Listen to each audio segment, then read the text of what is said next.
Hey guys, this is question 9 off your quiz study guide. We are going to draw the vector diagrams for an object moving in uniform circular motion.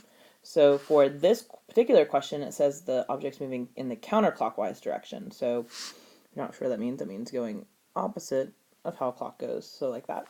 So for A, your velocity vectors, those are tangent to your circle.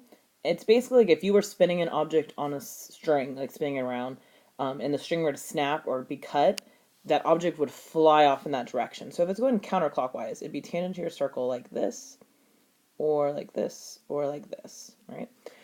If it was going clockwise, the other direction, it would be going like this, right? So the arrows kind of go like in that counterclockwise or clockwise direction, but they're going tangent, so they're going straight off, right?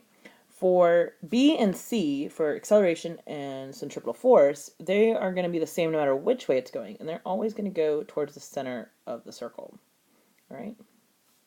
So no matter which way your object is traveling, they're always going to go to the center, right? So your acceleration, the direction of your acceleration is always to the center of the circle. The direction of your force is always to the center of the circle. So velocity vectors are kind of the only complicated ones, I guess.